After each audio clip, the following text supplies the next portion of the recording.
First, something all of South Florida needs to watch closely. Tropical Storm Matthew is on the move, and tonight the new advisory just coming in, and your weather authority has it for you.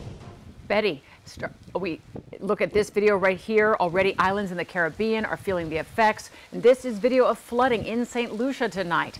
The good news, here in Florida, we still have some time. But the bad news is Matthew is forecast to strengthen into a hurricane. Chief Certified Meteorologist Betty Davis here now with that latest information. Betty. Good evening. The center of the system is churning over the eastern Caribbean Sea. It's located about 370 miles south-southeast of San Juan, Puerto Rico. Maximum sustained winds are at 65 miles per hour, and it's moving toward the west at 15 miles an hour. So tonight, it's going to be pulling away from the Lesser Antilles. This is what it looks like on the infrared satellite view. You can see some squally weather still moving across some of those islands.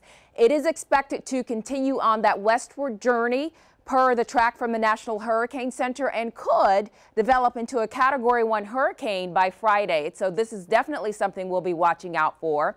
And then as we're moving into the weekend, perhaps later in the weekend around Sunday, that northward turn is still anticipated. And as it's making that turn, may be in an environment that allows it to develop into a Category 2 hurricane. But notice this forecast cone and the areas being implicated from Hispaniola, talking Haiti, all the way over toward Cuba and Jamaica, and now it's jutting up and implicating the Bahamas too. And this forecast track is based on the reliable forecast models, the track guidance, which basically show it moving toward the west of the Caribbean and then show that turn up toward the north. Still some question marks about how far west over the Caribbean it's going to be once it makes that turn toward the north, but you can definitely see several of these pulling the system up toward the Bahamas. And you look at this and you say, hey, that looks east of Florida. I have nothing to worry about. Well, there still is some time to watch it, and sometimes things change, especially as you go farther out in time.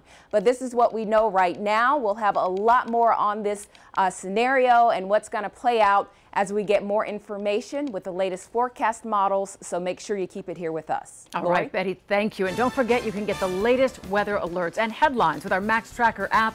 Download it for free from your app store.